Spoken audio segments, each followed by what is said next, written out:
Hola colegas médicos, vamos a estudiar la calota. En esta imagen observamos a la cara lateral del cráneo. El cráneo es una estructura ósea ovoide aplanada en su cara inferior con extremo posterior mayor. Se encuentra conformado por 8 huesos. Estos huesos corresponden al hueso frontal, al hueso parietal y al hueso occipital. Y en la parte inferior al hueso etmoides, esfenoides y temporal.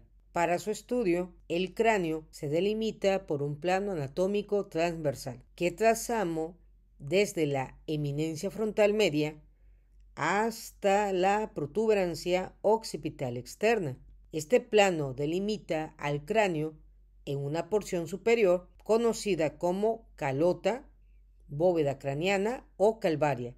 Calvaria por su aspecto calvo, y la base del cráneo que se localiza en la parte inferior. A su vez, la base del cráneo se delimita en piso anterior, piso medio y piso posterior. En este video vamos a estudiar a la calota. La calota a su vez está formado por los huesos frontal, parietal y occipital en su porción escamosa, contribuyendo también la escama del hueso temporal. Para su estudio, la calota se divide en una configuración externa o exocraniana y una configuración interna o endocraniana. Para estudiar a la calota es necesario comprender la formación membranosa de sus huesos. El neurocráneo membranoso está conformado por el hueso frontal, los parietales y el occipital. Este cráneo inicia a formarse en la 8ª semana de gestación. Su formación se origina de la célula de la cresta neural. Estas células forman una estructura embriológica conocida como ectomenis. La ectomenis va a originar a la dura madre. La dura madre, que la identificamos de color verde, induce al tejido mesenquimal que reviste al cerebro, para que este tejido empiece a presentar una osificación intramembranosa del neurocráneo y nos origine 2 huesos frontales, 2 huesos parietales y un hueso occipital. Para esto es necesario la expresión del gen DLX5, que es el gen distal les homeobos 5. El gen va a permitir la expresión de la proteína morfogenética del hueso, proteína tipo 2, tipo 4 y tipo 7. Y estas proteínas inducen los factores de crecimiento fibroblasto y sus receptores 1, 2 y 4 para que empiece a formarse la porción intramembranosa del neurocráneo. Esto nos va a originar los huesos membranosos frontal, parietal, occipital y la porción membranosa o escama del temporal. Este proceso es inhibido por el gen Nodgin. Sin embargo, si el gen Nodgin no regula este proceso, se puede originar una malformación congénita que consiste en la no formación de los huesos membranosos. Y a esta patología se le denomina acalvaria o acrania, cuando el recién nacido nace sin cráneo y el tejido encefálico está expuesto a líquido amniótico. ¿Cómo se forma el hueso membranoso? El hueso membranoso se forma cuando el ectomenis induce la citodiferenciación del tejido mesenquimatoso. Este tejido mesenquimatoso, que corresponde al mesodermo, su célula empieza a entrar en periodo mitótico. La mitosis de esta célula permite que a través del gen DLX5 las células mesenquimatosas empiecen a sintetizar la proteína morfogenética del hueso 2, 4 y 7, así como los factores de crecimiento fibroblástico y sus receptores 1, 2 y 4. Esta citodiferenciación de las células mesenquimatosas permiten el origen de las células osteoprogenitoras. Las células osteoprogenitoras se citodiferencian en las células osteoblastos. Los osteoblastos sintetizan una matriz ósea mineralizada en calcio que se denomina osteoide. El osteoide, a su vez, permite la síntesis junto con la célula. Las células, a su vez, sintetizan al colágeno tipo 1 que se encuentra rodeado por sales de calcio. Este proceso induce la formación de las células osteocitos y los osteocitos van a conformar la matriz ósea. En esta imagen observamos a los osteocitos, los osteoblastos, la célula mesenquimatosa y también la matriz ósea mineralizada con calcio. Vemos un osteoclasto que corresponde a un macrófago citodiferenciado en el tejido óseo. La célula osteoprogenitora, el osteoblasto y el osteocito vamos a originar los centros de osificación primarios del hueso frontal, parietal y occipital. Nos preguntaremos cuáles son las fases de un hueso membranoso. La fase del centro de osificación primario, este a su vez tiene el proceso de calcificación. Cuando se calcifica, se forman las trabéculas óseas y esto permite la formación del periósteo. Los osteoblastos originan espículas óseas en forma de aguja que van del centro a la periferia. Este crecimiento radial alcanza a otros huesos, formando trabéculas calcificadas. El hueso membranoso se divide en dos, en una porción superficial que está conformado por osteoblasto y osteocitos. Esto permite el aumento por aposición de capa en el tejido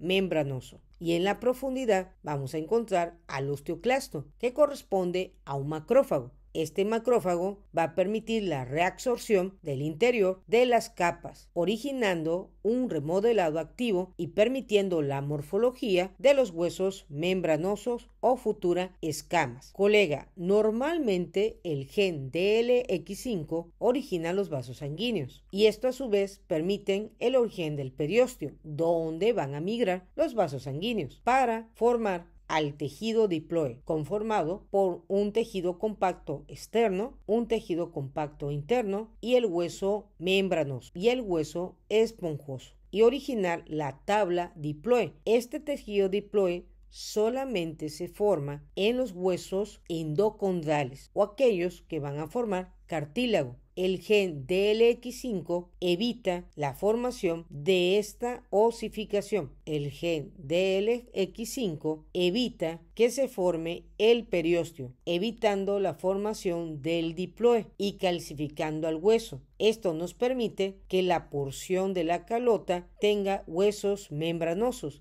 identificado a través de las suturas que se localizan entre el hueso frontal, el hueso parietal y el hueso occipital. Estas membranas permiten el crecimiento del encéfalo. Colega, las fontanelas son las membranas fibrosas que originan al cráneo membranoso. Estas fontanelas forman flexibilidad al cráneo y permite el crecimiento y desarrollo del sistema nervioso en los lactantes menores y mayores. Cuando nacemos, nuestro encéfalo se encuentra con superficie lisa, denominada lisencefalia. Posteriormente, esta superficie lisa, la corteza, empieza a tener plegamiento, originando las circunvoluciones, y a esto se denomina girencefalia. Sin embargo, colega, este crecimiento se puede detener debido a la falta de interacción entre las fontanelas o el cráneo membranoso y el crecimiento del cerebro, ocasionando la lisencefalia. Durante el crecimiento del niño se ejerce fuerza sobre las suturas y fontanelas debido a la expansión del cráneo por el crecimiento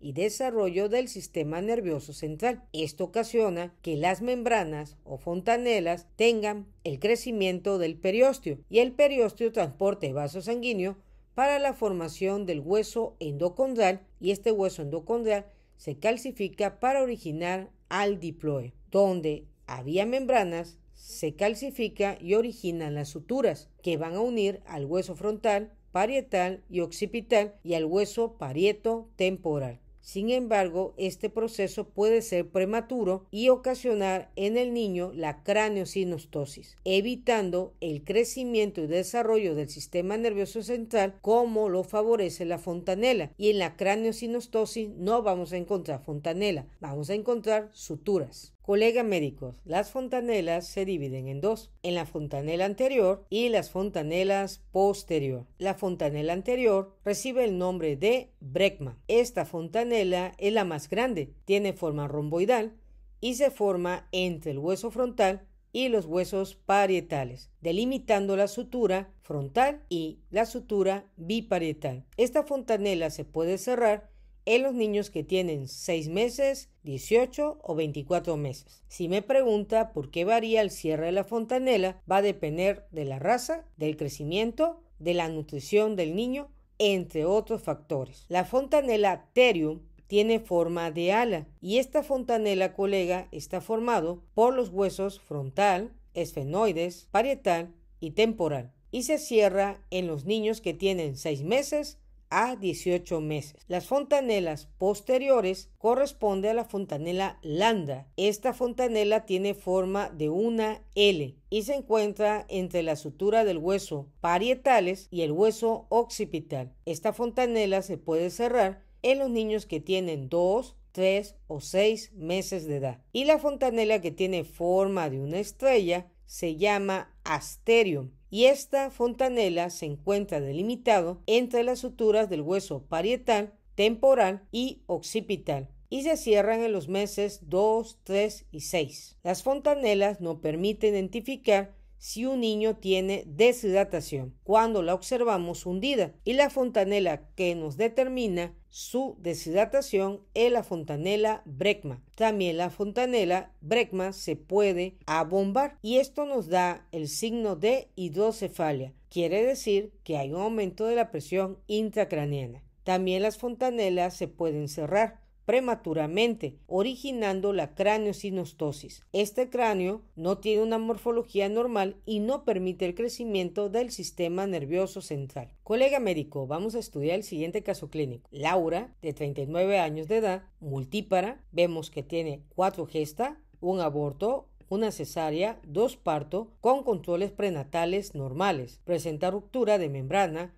y rápido periodo expulsivo en su domicilio. Este rápido periodo es porque es multigesta, siendo atendida por una partera. Posteriormente es llevada al centro de salud, donde se valora la recién nacida de 36.5 semanas de gestación, nació por parto distóxico. Esto quiere decir que hubo una complicación en el parto, con peso de 2.700 gramos, 46.5 centímetros de talla y 30 centímetros de perímetro craneal. A las 48 horas de vida, los padres comenzaron a observar un aumento de volumen en el cuero cabelludo. Al principio era pequeño, pero en los siguientes días se observó que aumentó de tamaño. Al 6º día de vida del recién nacido, los padres acudieron a pediatría, donde se aprecia un abultamiento de tamaño. Por tal motivo, se solicita radiografía craneal. Esta radiografía en la región parietal mostró la ausencia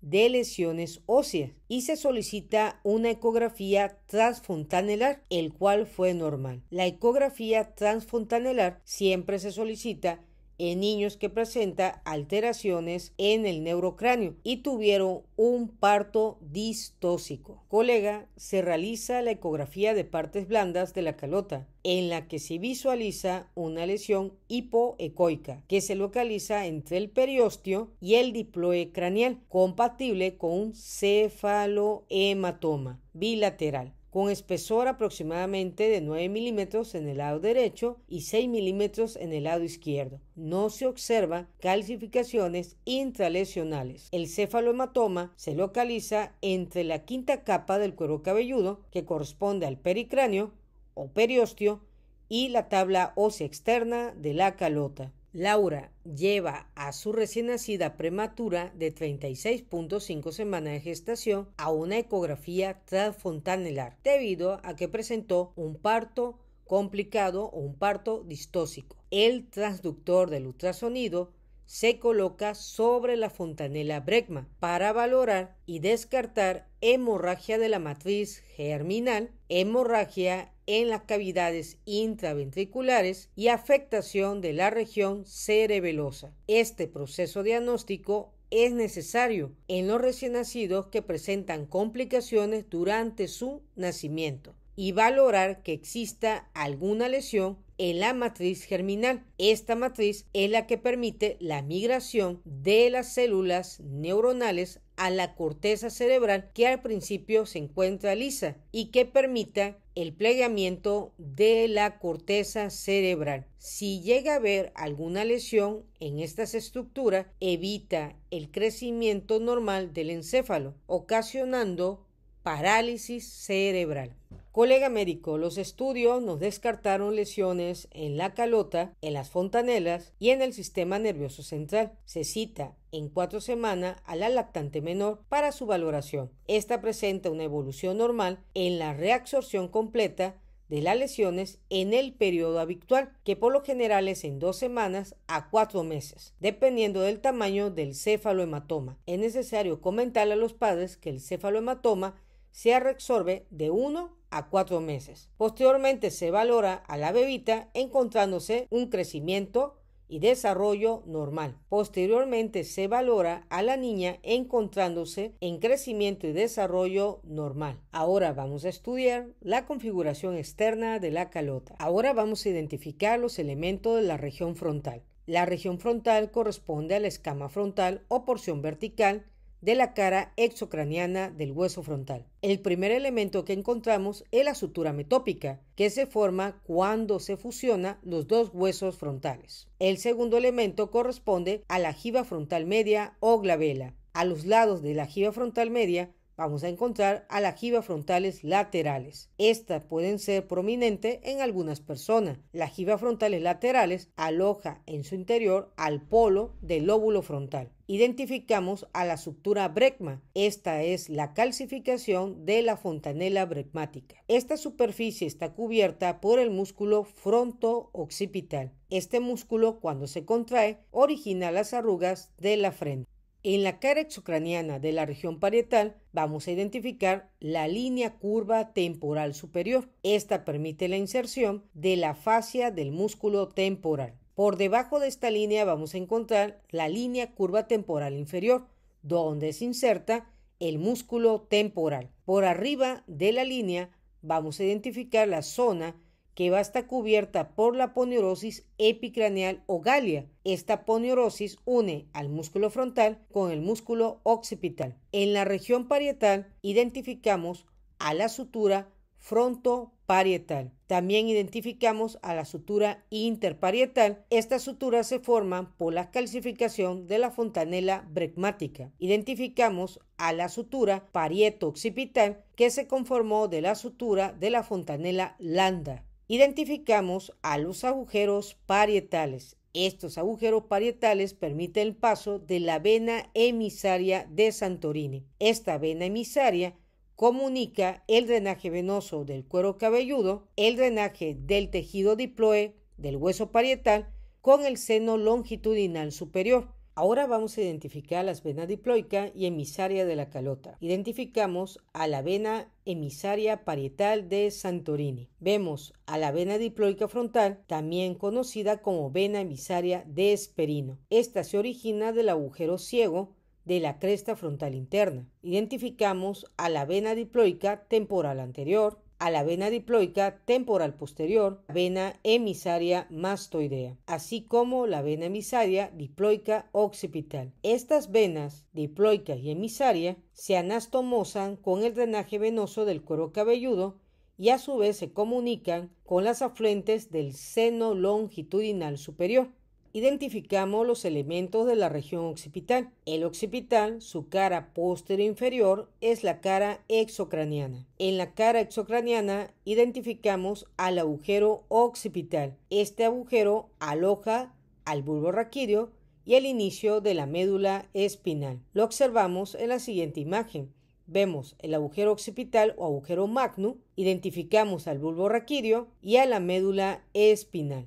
El segundo elemento corresponde a la línea o cresta occipital externa. El tercer elemento es la protuberancia occipital externa. A los lados vamos a tener a la línea curva occipital superior, donde se inserta el músculo fronto-occipital y el músculo trapecio. Identificamos a la línea curva occipital inferior. En esta línea curva se insertan los músculos profundos de la nuca. Los músculos profundos de la nuca está formado por el músculo recto mayor de la cabeza, el músculo oblicuo inferior de la cabeza, el músculo oblicuo superior de la cabeza y el músculo recto menor de la cabeza. Entre estos músculos vamos a tener la emergencia del nervio occipital mayor de Arnold, que corresponde a la raíz posterior del segundo nervio cervical y es un nervio sensitivo en el cuero cabelludo. Cuando un paciente presenta cefalea, puede ser ocasionada por la neuralgia de Arnold. Colega, hemos aprendido cómo se forma la porción membranosa de la calota y los elementos que la conforman. La principal función de la calota es proteger al encéfalo. Sin embargo, a veces no la protege y estamos hablando de la conmoción cerebral. La conmoción cerebral es una lesión traumática frecuente que afecta la función normal del cerebro cuando éste se mueve dentro del cráneo, originando golpe y contragolpe. El lóbulo frontal, su polo, se golpea con el hueso frontal y el polo occipital se golpea con el hueso occipital. Por lo tanto, tenemos un síndrome clínico de alteración biomecánica de la función cerebral. El paciente, secundario a la conmoción cerebral,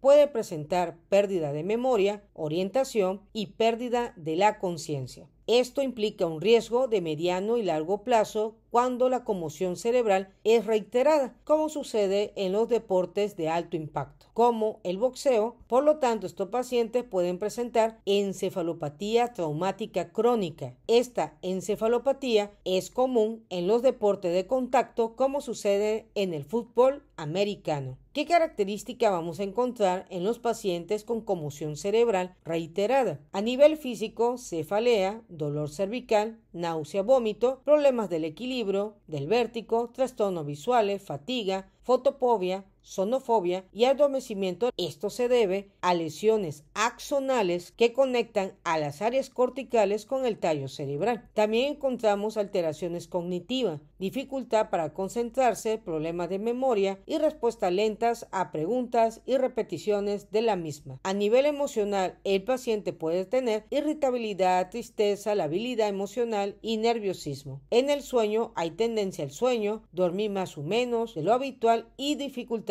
para conciliar el sueño. Desafortunadamente, por el daño axonal, estos pacientes pueden tener alteraciones conductuales que pueden comprometer su vida o la vida de sus seres queridos. Cuando la calota es comprometida en su estructura ósea y también tenemos compromiso del encéfalo, es necesario identificar signos y síntomas de alarma para derivar al servicio de urgencia. Estos signos consisten en una escala de Glasgow menor de 15 en su puntuación, sospecha de fractura en el cráneo, cuando presentamos a nivel de la nariz y a nivel del oído la salida de líquido cefalorraquídeo que se denomina rinorraquia y otorraquia, convulsiones postraumáticas, déficit neurológico focal, un episodio de vómito desde un traumatismo craneal, anormalidades en la pupila, aumento progresivo de los síntomas somáticos secundarios a una conmoción cerebral y deterioro del estado mental y de la condición general del paciente. Ahora vamos a estudiar la configuración interna de la calota. El primer elemento que encontramos en la cavidad endocraniana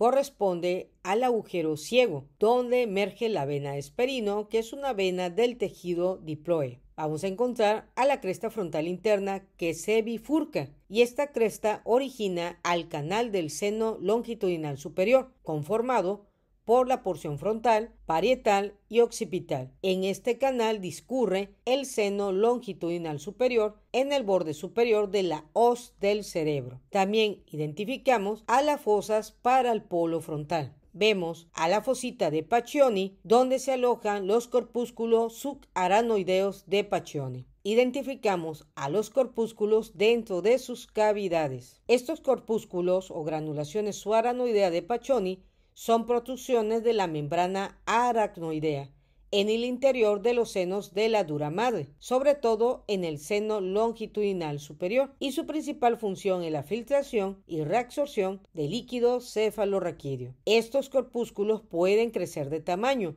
y originar las granulaciones aracnoideas gigantes, como se observa en esta imagen. Otro elemento que identificamos son los canales o canaladura de la arteria meningia media. Esta arteria se origina de la rama ascendente de la maxilar interna y esta a su vez se origina de la arteria carótida externa. Entra al cráneo por el agujero redondo menor o agujero espinoso, que este se localiza en el ala mayor del esfenoides en el piso medio del cráneo.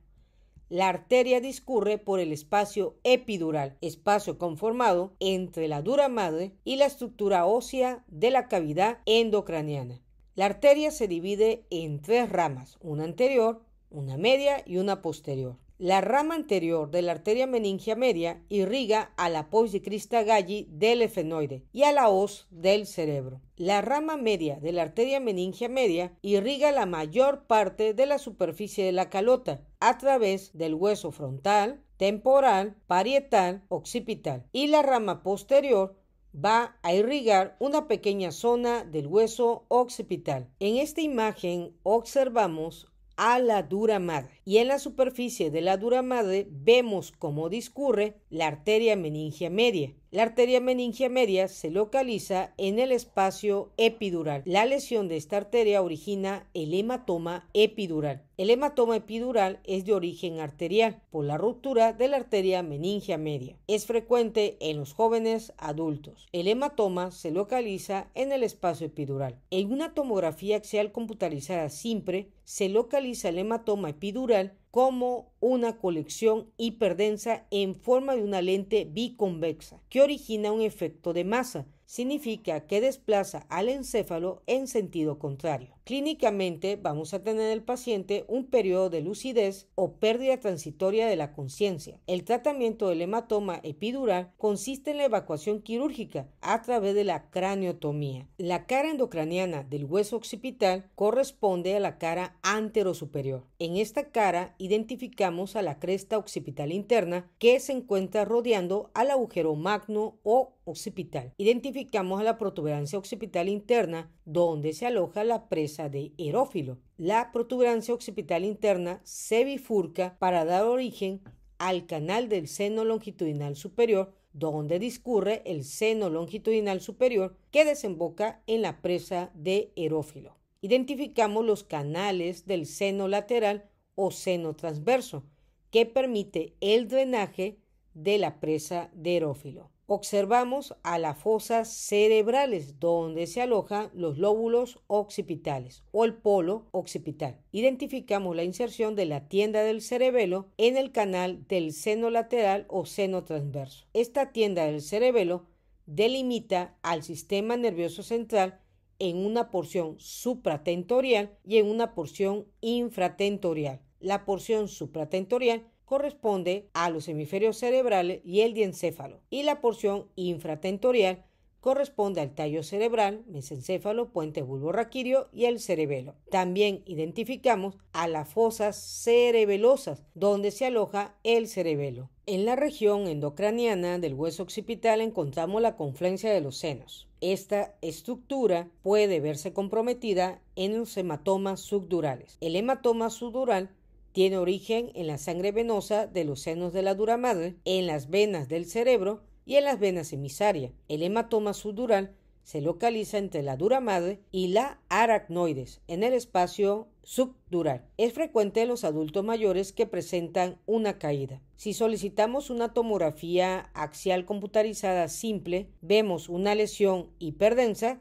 en forma de semiluna. ¿Cuáles son las manifestaciones clínicas que presenta el adulto mayor después de una caída que tuvo una contusión cerebral? La manifestación aguda puede cursar con herniación uncal progresiva de rápida evolución. El uncus se localiza en el lóbulo temporal y si es crónica puede presentar cefalea y demencia. En esta imagen tomográfica identificamos la manifestación clínica aguda que ocurre en menos de 72 horas y se observa una hiperdensidad en forma de semiluna. Aquí identificamos en esta tomografía un hematoma subdural subagudo de 4 a 14 días de evolución y se observa como una colección isodensa. En esta tomografía identificamos un hematoma subdural crónico de más de 14 días. se observa como una lesión hipodensa en forma de semiluna. Es necesario identificar estas características debido a que el hematoma sudural puede estar sangrando lentamente. El paciente presentar una caída de 3 meses o más evolución y tener manifestaciones clínicas hasta los 3 meses posterior a la caída. El tratamiento del hematoma sudural consiste dependiendo de la etapa de la manifestación clínica. Si se encuentra una etapa aguda, vamos a solicitar una craniotomía, pero si se encuentra en una etapa crónica, vamos a solicitar un trépano con o sin drenaje subdural. Hemos concluido la valoración anatómica de la calota.